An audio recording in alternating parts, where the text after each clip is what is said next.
My dear kids, good morning and welcome back to Shri Ram public school. तो kids, आज हम लोग क्या पढ़ेंगे? आज हम लोग पढ़ेंगे हिंदी ग्रामर। ओके, तो आज हम लोग क्लास 3rd की हिंदी ग्रामर पढ़ेंगे। मेरे ख्याल से आप लोगों को अच्छा लगेगा पढ़ के हिंदी ग्रामर। तो चलिए शुरू करते हैं। तो हमारा चैप्टर 1 है भाषा और व्याकरण। ओके, तो आज हम भाषा और व्याकरण के बारे में जानेंगे कि भाषा क्या होती है। सबसे पहले तो हम यही जान लेते हैं कि भाषा क्या होती है। भाषा सर्वप्रथम सोचने और विचारने का काम करती है। उसके बाद भाषा में बोला जाता है, फिर वह पढ़ने और लिखने के काम आती है। तो सबसे पहले तो हम अपने दिमाग में, अपने अंदर हम कुछ सोचते हैं, ठीक है, कुछ विचार करते हैं। जैसे कि अगर आपको पढ़ना है तो आप विचार करेंगे कि हाँ मैं अब क्या पढ़ूँ, मैं हिंदी पढ़ लेता हूँ, इंग्लिश पढ़ लेता हूँ। तो आपने अपने दिमाग में विचार बनाया, ठीक है। तो जब आप विचार बनाते हैं, तो जब हम अपने दिमाग में कोई विचार बनाते हैं, कुछ सोचते हैं, तो वह हम किसी ना किसी भाषा में ही सोचते हैं। मतलब मैं अपने दिमाग में सोच रही हूँ कि मुझे आज बच्चों को हिंदी पढ़ाना है, तो ये भी एक भाषा में ही तो सोच रही हूँ मैं। उसके बाद भाषा में बोला जाता है, फिर हम उसी भाषा में उस शब्द को, उस वाक्य को हम बोलते हैं, और फिर वह पढ़ने और लिखने के काम आते हैं। जैसे कि ये मैं पढ़ रही हूँ, ये भाषा सर्वप्रथम सोचने और विचारने का काम करती है, ये मैं पढ़ रही हूँ, ठीक है। तो ये भी एक भाषा में ही लिखा गया है, तो इसलिए मैं इसको पढ़ रही हूँ। विमल गांव में फैली गंदगी हटाने के बारे में कुछ सोच रहा है। तो ये विमल है, ये विमल है, और गांव में बहुत गंदगी हो रही है। देखो, आपको गंदगी दिख रही है, यहाँ ये गंदगी है, गांव में बहुत गंदगी हो रही है। तो इसको हटाने के बारे में विमल कुछ सोच रहा है, ठीक है। तो वह अपने दिमाग में भी सोच रहा है, अभी उसने किसी को बताया नहीं, ठीक है। विमल अपने दोस्तों से सफाई संबंधी रैली निकालने के लिए कह रहा है। यहाँ पर वो कुछ सोच रहा है, यहाँ वो अपने दोस्तों के पास गया और सफाई से संबंधित रैली, यानी कि लोगों में बताना कि सफाई करना जरूरी है, ऐसा कुछ निकालने की वह कह रहा है। विमल और उसके दोस्त रैली के लिए नारे लिख रहे हैं। उसके बाद क्या हुआ, विमल और उसके दोस्त जो रैली निकालने जा रहे हैं, तो वो सबसे पहले पोस्टर्स जो हम बनाते हैं रैली के लिए, तो वह यहाँ पर देखो नारे लिख रहे हैं रैली के लिए, है ना, ठीक है। गांव वाले नारों को पढ़कर सफाई के प्रति जागरूक हो रहे हैं। अब यहाँ क्या हुआ कि गांव वाले जो थे उन्होंने नारे पढ़े, ठीक है, यहाँ पर नारे लिखे हुए हैं ये कुछ, तो इनको पढ़ के गांव वालों को समझ में आ रहा है कि सफाई करना बहुत ज़रूरी है। उसके बाद ये सभी कार्य भाषा द्वारा हो रहे हैं। तो ये सभी जो कार्य अभी तक हुए हैं, ये सब भाषा के द्वारा हुए हैं। किसके द्वारा हुए हैं? भाषा के द्वारा। जिन साधन के द्वारा हम अपने विचारों को दूसरों के सामने प्रकट करते हैं और उनके विचारों को समझते हैं, उसे हम भाषा कहते हैं। मतलब जो हमें हेल्प करता है, जो हमें मदद करता है, अपने कुछ हमारे दिमाग में कोई विचार है, जैसे हमने कुछ सोचा है, तो हम उसको दूसरों से किसके द्वारा कह पाएंगे? हम भाषा के द्वारा कह पाएंगे। क्योंकि अगर भाषा नहीं होगी तो हम कैसे आपस में बातचीत करेंगे? जैसे हिंदी हमारी भाषा है, तो अगर हमें हिंदी आती है तो हम आपस में बातचीत कर सकते हैं, ठीक है।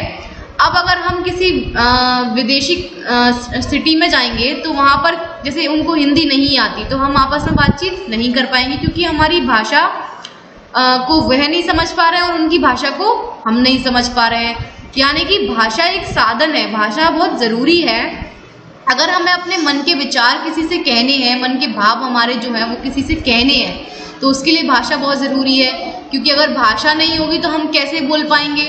और अगर किसी की बातों को सुनना है, समझना है, तो उसके लिए भी भाषा बहुत ज़रूरी है। ओके, तो भाषा के रूप, अब हमें यहाँ दिया है भाषा के रूप।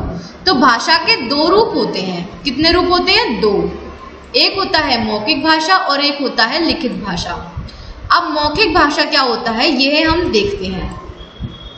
मौखिक भाषा, गांव वाले बच्चों से बोलकर अपने विचार प्रकट कर रहे हैं। तो जो गांव वाले हैं वो बच्चों से बोलकर, मतलब बच्चों से बोल रहे हैं कि हाँ सफाई करना ज़रूरी है, हमें समझ में आ रहा है, इस तरीके से अपने विचारों को प्रकट कर रहे हैं तथा बच्चे उनकी बातों को सुनकर समझ रहे हैं। ठीक है, और बच्चे उनकी बातों को सुन रहे हैं और बच्चों को भी समझ में आ रहा है कि गांव वाले क्या कह रहे हैं। तो यह मौखिक भाषा है, मतलब यह है मौखिक भाषा, यानी कि अगर कोई हमें बोलकर, मुंह से बोलकर हमें कोई कुछ बात बता रहा है और हमें समझ में आ रही है तो वह होती है हमारी मौखिक भाषा। इसे बोलने की भाषा भी कहते हैं, इसको हम बोलने की भाषा कहते हैं, यानी कि बोलना, मुंह से हमने कुछ बोला और सामने वाले को समझ में आ गई, तो मुंह से हमने कुछ बोला और सामने वाले को वो बात समझ में आ गई, इसका मतलब वो है मौखिक भाषा। ठीक है, अब लिखित भाषा क्या होती है? अखबार पढ़कर लोग सफाई का महत्व समझ रहे हैं, तो यह लिखित भाषा है, इसे हम लिखने की भाषा भी कहते हैं। अब यहाँ कुछ लोग आप देख रहे हो अखबार पढ़ रहे हैं, यानी कि न्यूज़पेपर पढ़ रहे हैं और इन लोगों को समझ में आ रही है कि सफाई करना ज़रूरी है, न्यूज़पेपर में सफाई के बारे में दिया है, इन लोगों को समझ में भी आ रही है। तो पढ़कर अगर कोई चीज़ समझी जा रही है तो उसको हम लिखित भाषा कहते हैं। जैसे मैंने कुछ लिखा, ठीक है, मैंने यहाँ ए लिखा मान लीजिए, या फिर मैंने यहाँ 1 लिखा, या मैंने यहाँ आ लिखा, तो ये आपको समझ में आ रहा है कि ये ए लिखा हुआ है, ये 1 लिखा हुआ है, ये आ लिखा हुआ है, तो मतलब मैंने लिखा और आपको समझ में आ गया पढ़ के, तो मतलब ये लिखित भाषा है। और मैंने मुंह से ए बोला और आपको सुनकर समझ में आ गया, तो मतलब वो मौखिक भाषा है। तो मेरे ख्याल से अब आप लोगों को ये लिखित भाषा और मौखिक भाषा अच्छे से समझ में आ गई होगी, है ना। अब हम थोड़ी सी अलग अलग प्रकार की भाषाओं के बारे में जानते हैं। यहाँ हमें दिया है विभिन्न भाषाएं, मतलब अलग अलग तरीके की भाषा जो कि पूरे विश्व में बोली जाती है। तो विश्व में विभिन्न प्रकार की भाषाएं बोली जाती हैं। विश्व यानी कि पूरी दुनिया, पूरा जो संसार है। जैसे कि जापान में बोली जाती है जापानी, ठीक है, रूस में बोली जाती है रूसी भाषा, चीन में बोली जाती है चीनी भाषा, इंग्लैंड में बोली जाती है अंग्रेजी भाषा यानी कि इंग्लिश, फ्रांस में बोली जाती है फ्रांसीसी यानी कि फ्रेंच जो भाषा होती है, और भारत यानी कि इंडिया में बोली जाती है हिंदी भाषा, जो कि अभी मैं जैसे आपसे बोल रही हूँ तो ये हिंदी भाषा में ही मैं आपसे बोल रही हूँ। हमारे देश के विभिन्न राज्यों में भी अलग अलग भाषाएं बोली जाती हैं। तो अब इंडिया में भी, तो हमारे देश में भी अलग अलग जो राज्य होते हैं, स्टेट्स जिनको हम इंग्लिश में बोलते हैं, तो अलग अलग राज्यों में अलग अलग तरीके की भाषा बोली जाती है। जैसे कि बंगला में बोली जाती है बांग्ला। जैसे आंध्र प्रदेश में हम बोलते हैं तेलुगु। आंध्र प्रदेश एक राज्य है जिसमें हम बोलते हैं तेलुगु भाषा। गुजरात में हम बोलते हैं गुजराती भाषा। ओके, तमिलनाडु में हम बोलते हैं तमिल भाषा। केरल में हम बोलते हैं मलयालम, और पंजाब में हम बोलते हैं पंजाबी भाषा। तो ये अलग अलग राज्यों की अलग अलग भाषा हुई हमारी, ठीक है। अब हमें अगला दिया हुआ है आगे लिपि। अब लिपि क्या होती है हमें ये जानना है। तो मौखिक या उच्चारित ध्वनियों को लिखकर प्रकट करने के लिए निश्चित किए गए चिन्हों को लिपि कहते हैं। तो देखो, मौखिक यानी कि मुंह से बोलने वाला, है ना, या फिर उच्चारित भी मुंह से बोलने वाला, दोनों का मतलब एक ही है। मौखिक बोले चाहे हम उच्चारित बोले। मैंने बोला कि मैंने बोला का। अब का को लिखने के लिए ये वाला जो सिंबल है, यानी कि ये जो चिन्ह है का को हम ऐसे लिखते हैं, का को हम इस तरीके से लिखते हैं। ये का के लिए फिक्स है। क्या हम का को ऐसे लिख सकते हैं? क्या ये हम इसको का पढ़ेंगे? जी नहीं, इसको हम पढ़ेंगे ख। तो का के लिए यही चिन्ह फिक्स है। इसको हम कहते हैं लिपि, यानी कि कोई भी शब्द, कोई भी वर्ण या कोई भी वाक्य हम मुंह से जब बोलते हैं तो उसके लिए कोई ना कोई चिन्ह लिपि में निश्चित होता है, यानी कि फिक्स होता है। उसको हम कहते हैं लिपि। जैसे कि हम का को इस तरीके से लिखते हैं, खा को इस तरीके से लिखते हैं, गा को ये ऐसे लिखते हैं, ए को ऐसे लिखते हैं, तो इसी को हम कहते हैं लिपि। अब हर अलग अलग भाषा की अलग अलग लिपि होती है। जैसे कि हिंदी की लिपि होती है देवनागरी, तो हिंदी देवनागरी लिपि में लिखी जाती है। तो ये जो का है, ये का देवनागरी लिपि का एक चिन्ह है, ठीक है। उसके बाद अंग्रेजी की लिपि होती है रोमन, तो अंग्रेजी रोमन लिपि में लिखी जाती है। उर्दू की लिपि होती है फारसी, तो उर्दू लिखी जाती है हमारी फारसी लिपि में। संस्कृत की भी लिपि हमारी देवनागरी लिपि होती है।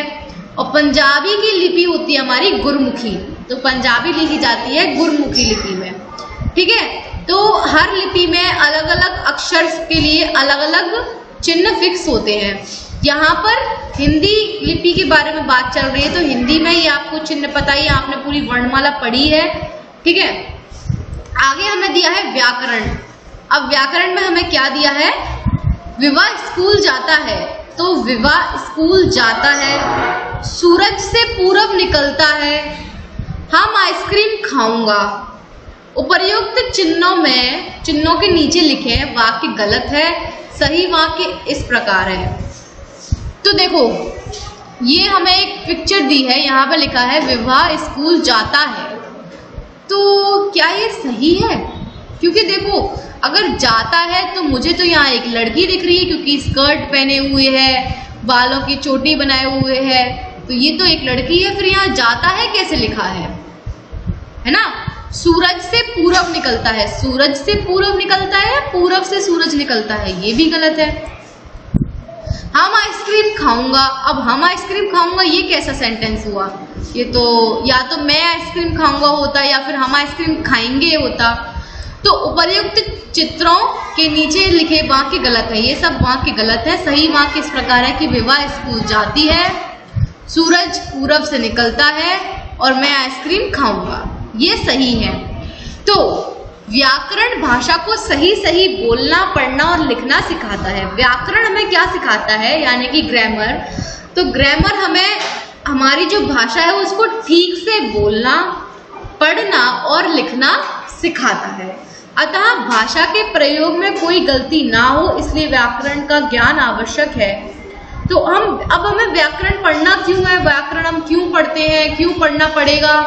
इसलिए पढ़ना पड़ेगा ताकि हमें अच्छे से भाषा का ज्ञान हो कि भाषा, अब हम आइसक्रीम खाऊंगा, ये सब हमें व्याकरण सिखाती है कि यहाँ पर आएगा मैं आइसक्रीम खाऊंगा। ये हमें कौन सिखाती है? व्याकरण सिखाती है, मतलब भाषा का ठीक से यूज करना, है ना। अब भाषा तो हिंदी भाषा है, मैं लिख दूं अभी कि मैं आपको पढ़ाऊंगा, तो ये भी गलत हो जाएगा। या फिर आप मुझे पढ़ाएगा, तो ये भी गलत है। आप मुझे पढ़ाएगा, ये तो कोई सेंटेंस ही नहीं हो। या तो ये बोलो आप मुझे पढ़ाओगे, या फिर मैं आपको पढ़ाऊंगी। आप मुझे पढ़ाएगा, ये भी कोई सेंटेंस नहीं है। तो भाषा को ठीक से यूज करना हमें कौन सिखाती है? व्याकरण सिखाती है। ओके, तो हमने आज क्या सीखा? हमने सीखा भाषा वह साधन है जिसके द्वारा हम अपने विचारों को दूसरों के सामने प्रकट करते हैं और उनके विचारों को समझते हैं। तो फिर हमने जाना कि भाषा के दो रूप होते हैं, मौखिक भाषा और लिखित भाषा, ठीक है। उसके बाद हमने जाना मौखिक या उच्चारित ध्वनियों को लिखकर प्रकट करने के लिए निश्चित किए गए चिन्हों को लिपि कहते हैं। यानी कि मुंह से हमने जो बोला है उन ध्वनियों को, यानी कि अ की ध्वनि को लिखने के लिए जो चिन्ह अ ऐसे फिक्स है, इसको हम कहते हैं लिपि।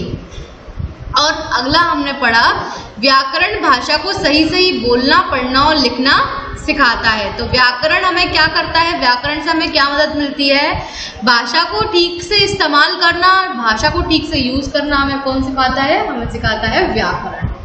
तो ये हमारा हिंदी ग्रामर का चैप्टर फर्स्ट हुआ। मेरे ख्याल से आपको चैप्टर अच्छे से समझ में आ गया होगा। भाषा क्या होती है, व्याकरण क्या होती है, लिपि क्या होती है, भाषा के कितने रूप होते हैं। तो इसको आप अच्छे से पढ़िए। अब हम आपको मिलते हैं अपनी अगली वीडियो में, तब तक के लिए बाय बाय।